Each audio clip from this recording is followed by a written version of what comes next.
correspondent, and he's going to answer some questions about the U.S. election. Maybe, Richard, do you want to tell us where we are right now? Yeah, that's a great idea. Okay, thanks, Ashley, for doing this. Yeah. Look, it's fitting that we are here at Independence Hall, right behind us here. This is basically where the U.S. was founded back in 1776 when I was a mere teenager. And of course, this country has survived. It's gone through a lot of tensions over the last few centuries. Back in 1776, the founders came up with this idea to be governed. They didn't want to be ruled by a king, so they designed the Declaration of Independence. About 11 years later, then they formed their system of government, the Constitution, that's been framed through this system with Congress and the White House and the Electoral College, the sort of mess that we're in now. We can get into that a little bit later. So you can thank the founders here at Independence Hall back in 1776 for creating this nation, but we can also blame them for some of these constitutional things in there. The Second Amendment we can talk about. We can talk about the Electoral College and just the system of government. But it was designed for the people, by the people. You remember all that back in 1776, but things have evolved since then. And that brings us to Election Day. Exactly, and we've been getting a lot of questions from the audience about Election Day. Maybe we'll get started with the popular vote versus the Electoral College. So we have one question from Kevin who emailed us. He says, does the popular vote actually matter under the Electoral College system? And if not, why bother track it? Interesting. Yeah, popular vote, Electoral College, two sort of different things. Good question, Kevin. Popular vote, of course, it's for a number of statistical reasons. How many people voted, and you know, who actually won the presidency based on the popular vote. But as you know, the way the system is set up, it really works to this Electoral College, and I can get into why it was set up way back in the 1700s. But popular vote is tracked. Typically, the president wins with a popular vote, but in the last few election cycles, we've seen it turn around. Remember 2016, Hillary Clinton won the popular vote, but Donald Trump won the Electoral College. 2020, similar thing with Biden versus Trump. And now in this heated election, if you believe the polls, it is a dead heat. It will either be a blowout or it will be just a squeaker.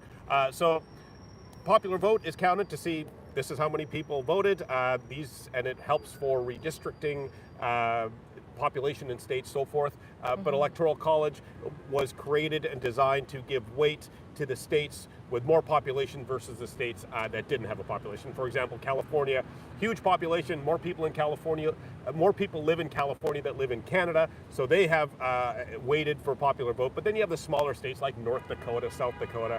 They were allotted certain Electoral College votes to be weighted in the grand scheme of things for Election Day. So all states are sort of balanced through that system. There are pros, there are cons. We've seen some cons, but if you're in a smaller state, you think this is a great thing. Amazing. So we've had a couple questions related to this. Is there a history of ballot boxes being destroyed? And what's being done to prevent that in the future? And I know that a lot of people have questions about that. Yes, there have been instances. I mean, we just saw it just recently in Washington State where somebody tried to destroy a ballot box. Those ballots, my understanding is, according to authorities, most of the ballots that may have been damaged, they were tracked down and the person can vote again. They're fireproofed, there's surveillance and so forth. But yes, there's been an issue. This election just recently, there was issues in 2020, there's been an issue in 2016. So ballot boxes are tried to be protected. Ballot boxes, they're called drop boxes. They're for people when they have their mail-in votes, they can pull up in their car or walk to it and just drop it off. It's like a mailbox. Because in the US, they have all different ways to vote, but each state has their own rules, and that's why we see some challenges, even here in Pennsylvania. It's county by county, it's not this statewide thing, so that's going to cause some headaches, and that's why we're seeing some sort of delays. I don't expect we'll see the vote results here in Pennsylvania, the biggest prize of all the swing states, until probably Thursday or Friday. But getting back to these ballot boxes being destroyed, yes, it happens. But the bigger concern now by authorities are those deep fakes, those videos that are being posted purportedly showing people destroying ballots or voter fraud. And they've been saying these videos are fake, they're coming from foreign actors.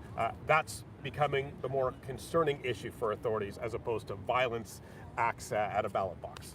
All right, I just want to remind everyone we're live here in Philadelphia. We are live. And we've got Richard Madden, our Washington correspondent. He's answering any of your questions about the U.S. election.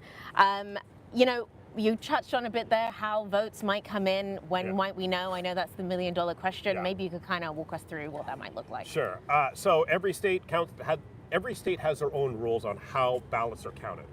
Pennsylvania's is kind of messy. This is the most important state in this election cycle. 19 electoral votes up for grabs. The road to the White House likely leads through winning this state, but every state is different. Florida has a system where we should expect those votes to be calculated pretty quickly. Pennsylvania is different, but each county starts collecting the votes when polls close. Some states allow the counting of those mail-in ballots, those early ballots that people dropped off as soon as polls close. Some have to wait until they're all in. And then you have other states where we can tabulate the votes quicker. Mm-hmm. The challenge now is because we have such a heightened, divided sense of politics.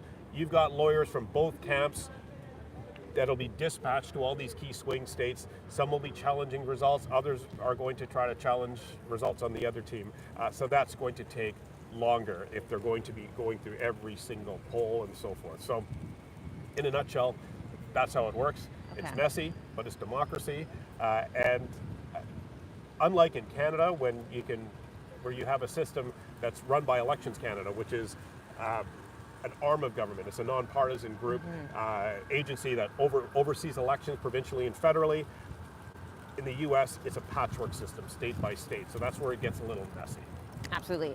We have one TikTok user named Big. He's asking, what if some red states don't certify their votes? And that is something we have to watch for. We can get into that, but that is a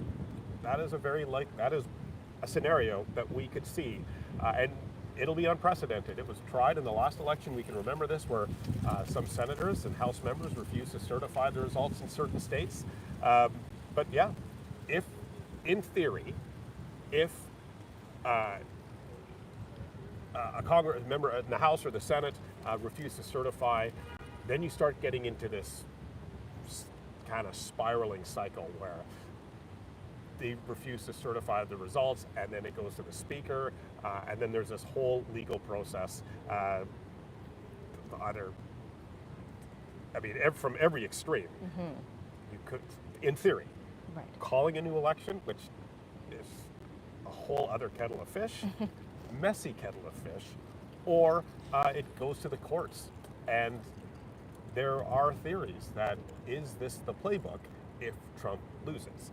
He still has control of the House. They have a narrow majority in the House.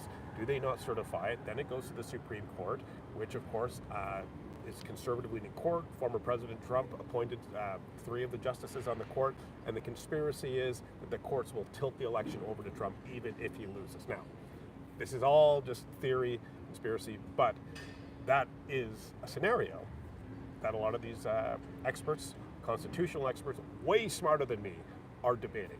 Absolutely. And I'll remind everyone right now, if you're on TikTok, you can comment any of your questions. Richard Madden is here to answer them. If you're on YouTube, you can email us at ask@cbc.ca. We are monitoring our inbox constantly. So if you have any further questions about the US election, please drop them there.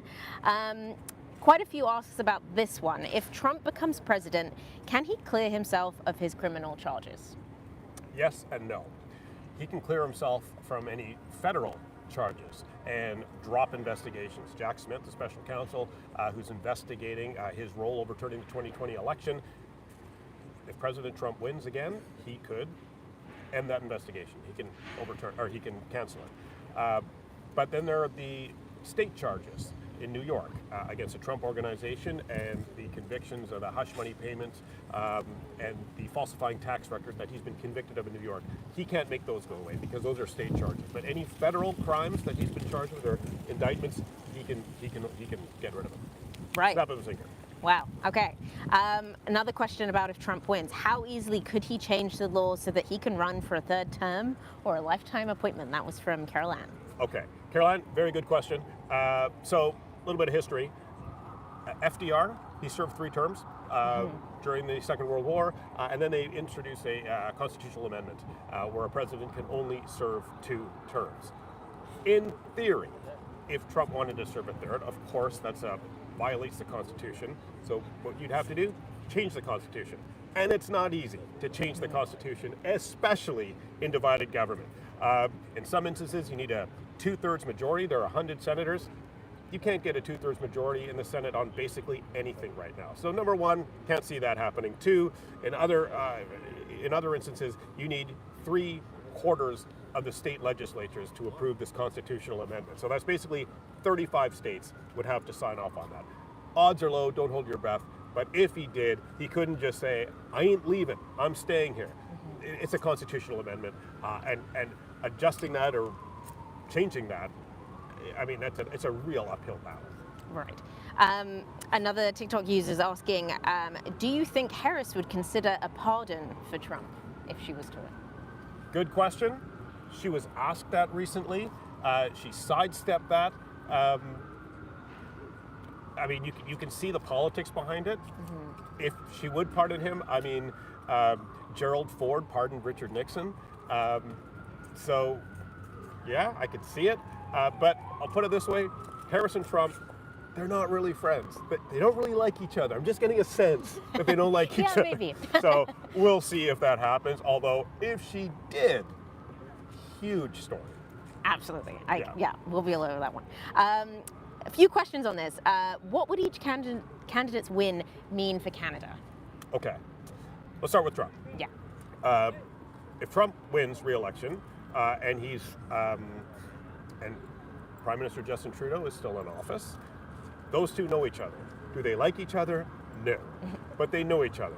Trudeau knows how to work with Trump or not work with Trump or deal with Trump and vice versa. If Trump wins, policy issue that I think a lot of the analysts and folks at the PMO are worried about is Trump's promise to slap 100% tariffs or whatever amount of tariffs on all imports into the U.S. Canada is either America's largest trading partner. I think last year was Mexico, but it's usually Canada. Canada and the U.S. trade about nearly $1 trillion a year. And once in a while there's a bit of a trade deficit, but overall, Canada and the U.S. are very reliable trade partners. Trump campaign, I've reached out to them. They won't say, would Canada be subjected to these tariffs, which would really impact the Canadian economy, and it'll drive up prices for Americans. That's the one thing, number 1, on Trump. Number 2, on Trump and with Harris, is there was this free trade agreement called USMCA, NAFTA 2.0, that was renegotiated under the former Trump administration. There is a sunset clause option in 2026, about a year and a half from now, that if one country's not happy with it, they can activate the sunset, the termination of the North American Free Trade Agreement, NAFTA 2.0. That would be another concern for Canada if the Trump administration says, look, this USMCA, NAFTA 2.0, this isn't working, let's end it. That would be problematic. It's a long process for that to get going, but that would be an issue for Canada. Number 3, under a Trump administration, would Canadians need a visa to cross? Right now, if you're Canadian, you can just show your passport, drive across the border, hop on a plane from Toronto to Florida for Christmas break. That is another question. Will Canadians need visas to go to the U.S.? That's been floated out there in sort of the further right-wing echelons of the MAGA folks. That's something to watch for. Now, on the Harris side, a lot of it's open because we don't really know where she stands on a lot of things. She's been criticized here for not really having a fleshed out policy. She has an idea of what she wants to do, but specifically, I would also be a bit concerned about trade under a Harris administration. When the USMCA was ratified by the Senate, Harris was one of the 7 or 8 senators who voted against the USMCA. She said at the time it didn't go far enough to protect workers' rights in the US. So reading that, I might be more concerned if I'm looking at a Harris administration from Mexico when it comes to labor, but it's an open question what a Harris administration would do to Canada. Harris, of course, part of the Biden administration, when he canceled the Keystone Pipeline on his first day in office. So where does Harris stand on energy imports from Canada? That's another open question that has to be written. Okay, reminder everybody, we are live on TikTok right now with Richard Madden. He is our Washington correspondent, answering your questions about the US election. We're in Pennsylvania. We sure are. And we're in Philadelphia right now. We've Go got Birds. we've got a question specifically about Pennsylvania from TikTok. Is it true Pennsylvania has a rule that a majority of mail-in ballots must be counted before midnight? Oh, that is a plot twist. I do not know that answer. I was reading it this morning. Mia, one of our producers here, what did you say? You read something earlier? That they can only start counting them for the beginning, so at the start of the day. So they Yes. Okay, so they can only count those early mail-in ballots that have been returned on election day after the polls close, correct? At 8 o'clock? I don't want to be quoted. Okay. Do not quote her and do not quote me. I can't remember. I was looking that up. I did not know this question, and I deeply apologize. I'm sorry. Oh, good. Well, maybe our producers in Gonna in press the Toronto pass will button. Pass. we'll have that one. Okay. Okay. Well, we're here right now Yes, we in Independence Park, Yeah. and Independence Hall is behind us. You were talking a little bit earlier about the Electoral College. Yeah. Kind of explain how that works again and Right. the history behind that. In a nutshell, what they tried to do, the idea behind it at the time was you have these bigger states like California and New York, Illinois, where the population centers were for decades, and still are. These are the big states. They wanted to award and sort of even it out. So states like Kansas, Missouri, the Dakotas, would at least have some weight that their votes could count to, that their state would have the equal amount of importance in this new system at the time that they created. So that's why they created this electoral college. So in the U.S., when you cast your ballot, you're voting for your member of Congress, you're voting for the president, but it is you're doing it on behalf of electors. So each legislature appoints what they call electors, and that they form that electoral college.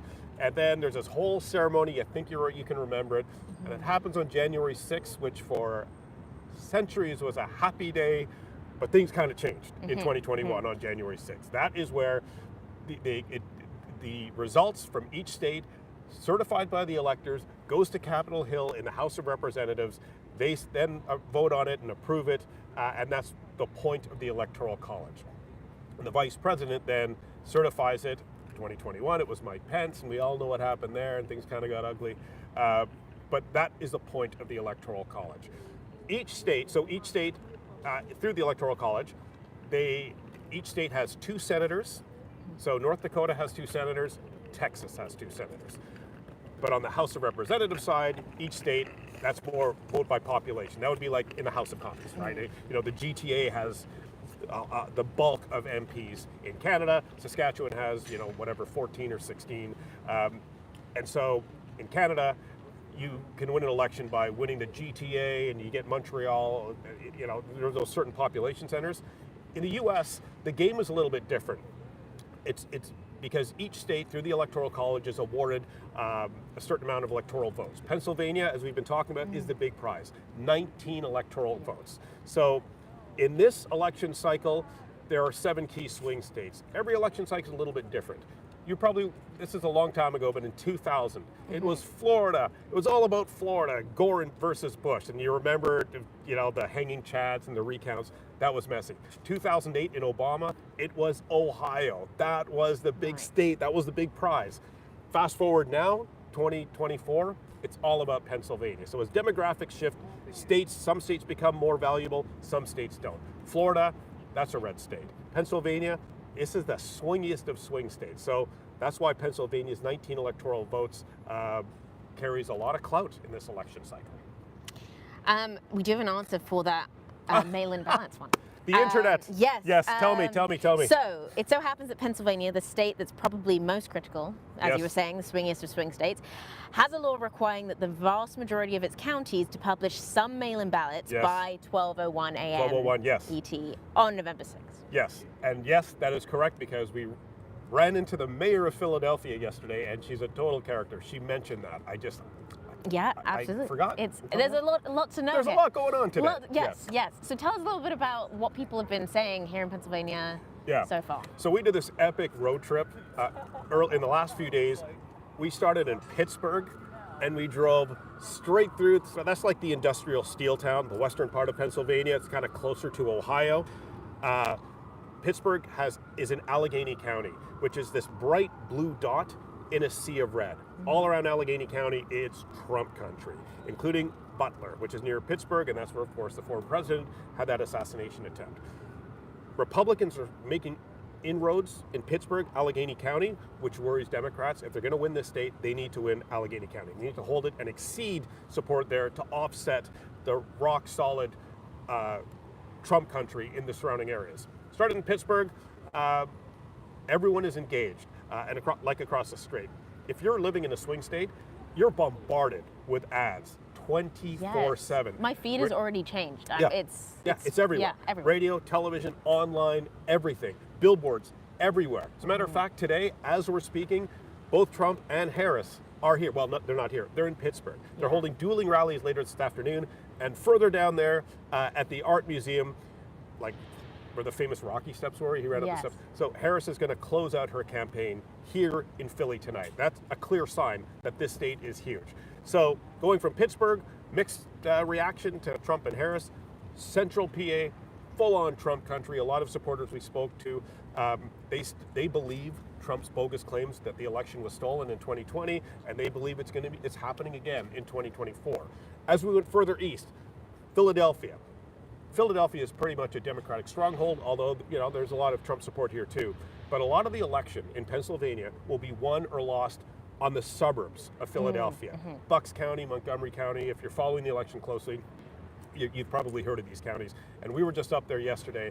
We spoke to a guy who literally went driving around counting lawn signs. And he said it's about 50-50. So we're talking the swingiest of swing states, and we were in the swingiest of swing counties in this swing state. Wow.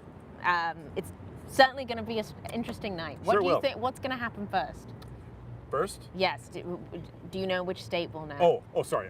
First state, well, I'm guessing it's going to be Florida. Yeah. Florida will be, because it goes east to west, right? Yeah. So we're going to start with Florida. I'll probably hear, we'll get the Florida results early. We'll probably get Maine, New Hampshire, then the states that are pretty much that are obvious ones. Like Massachusetts, it's going to go Democrat. Vermont's going to go Democrat. But then you're going to want to pay attention to Virginia, which leans blue. If it looks like Dem support is low, that's a good sign for Republicans. You look at Georgia. Georgia is one of the swing states. We'll see where that goes. Those results are a little bit slower in Georgia, but if you want to go to bed early, you want to know what time you should go to bed. Do you need to stay up till 4 a.m? Here's one calculation. If the same candidate wins North Carolina and wins Pennsylvania, that's the ball game. Okay. So if Trump wins North Carolina, wins Pennsylvania, he's got it in the bag. But if Harris wins, say, Pennsylvania, and Trump wins North Carolina, then if you do the math, it all comes down to Nevada, right? Okay. Because Nevada is another swing state, so you're going to be up later. So it could either be a nail biter, or it could be a massive blowout for one side or the other. This is also a referendum on pollsters. Polling has changed, obviously. Yeah. Are the polls as accurate as the results start coming through? That is another thing everyone's going to be watching. Okay, well, we're going to be live on TikTok for another 6 more minutes and on YouTube for another 6 more minutes. So if you have questions, please put them in the comments right now, or you can email us at ask@cbc.ca. We've got one more question here about Michigan in particular. Okay. Is it true that Michigan is the bellwether state? There are parts of Michigan that are the bellwether state. Michigan is part of that so-called blue wall that the Democrats held for decades. Michigan, Pennsylvania, Wisconsin. But demographic changes, voter intentions, those are not a lock for Democrats. So is Michigan a bellwether? In a sense, yes. But there are other counties that have long been bellwethers. There's this one county near Seattle that has voted, whichever county votes would become the president. So if they've correctly voted for Bush, Clinton, Obama, Trump, and they've had a track record. In 2016, we went on election night, we positioned ourselves in this neighborhood in Tampa because that was considered a bellwether. Whatever the results were in this town, this community in Tampa, correctly voted for the president going back to like Lyndon Johnson. And then when we were there, it voted correctly for Hillary Clinton, but of course we know what happened on election night. They were wrong. So a bellwether is a bellwether until it's not. Right, okay. Yeah. Very interesting. We've got another question about Trump. Could he run again in 2028? I know you touched on that a little bit earlier. Okay, if he wins, then no. He's even said so as much. This is his last hurrah. Right. If he loses and he wants to run, he could run because he only served one term as president. Would the party base, vote for him in a primary process when he's in his he'll be in his mid-80s by then? That's an open question. But yeah, if he served one term as president, he can serve two under the Constitution. But if he loses this time and he runs again, yeah, go for it. It could happen. And a lot of people concerned about what's happening with Canada if Trump wins. And I know you touched on this a little bit earlier. Maybe just a few notes on that. Sure. Bottom line, I would say trade and uncertainty. Number one, trade. We talked about Trump's tariffs. His campaign staff never gave me a straight answer if Canada would be part of the countries he slapped tariffs on, and then would Canada retaliate against U.S. imports coming in? That would be what I'd be worried about if I'm at PMO or I'm Privy Council. Tariffs. I'd also be concerned about buzz that a Trump administration would want visas from anyone entering the U.S., and that includes Canadians. You go to Florida for the winter. Well, you're going to have to get a visa to the U.S. That's the buzz. Under Harris, open question. We don't know, but her track record on the USMCA voting against it, and as part of the Biden administration canceling Keystone, how much does the U.S. Value Canadian oil imports under a Harris presidency? Yeah. Well, we're here in Pennsylvania. We're here in Independence Hall. Yeah. Tell us a little bit about the history. I know we started with that. Sure. Let's end with a little bit of that. Sure. Yeah. So first of all, Independence Hall, back there, old building. When I was a teenager, back in 1776, the founders came here, they met here, and they decided, you know what? We've come to this brand new country. We're going to call it America, and we are going to write a Declaration of Independence saying we want nothing to do with Great Britain. We don't want to live under a king. We want a government for the people and by the people. So they came up with this Declaration of Independence where they're going to create their own country. The British, they laughed at these yahoos who were coming here to create this country. And then 11 years later, they came up with a system of government. They didn't want a monarchy. They wanted a more representative model of government. They came up with Congress, House of Representatives, and the Senate. Then they have the President of the United States. They started building the White House. That is what created this country. This is the birthplace of America. It happened right here in 1776. There are good things that have come out of it. And of course, there are some challenges. Absolutely. Well, Richard, thank you so much. Oh, my pleasure. Walking Thanks us for doing through. this. And I just wanted to say one more thing. Tonight this is the big push, getting out the vote. As I mentioned earlier, Trump and Harris are here. Pennsylvania is a state to watch tonight. Absolutely. Or tomorrow. And we'll have all the coverage for that. Right? We sure will. Yes. Are you up for the next 48 hours? Yeah, or? we've been going pretty hard. Yes. I can't wait to have a steak. But when this thing ends, this is a historic election. This is my fourth election I've covered, and this is the wildest election I've ever covered in my career as a journalist. Well, we're excited to see what happens next. Sure are. Yeah. Thank you, Ashley. Yeah, thank you so much. All right, thanks everyone. Thanks for joining us on this live on YouTube and on TikTok. And we're going to sign off now.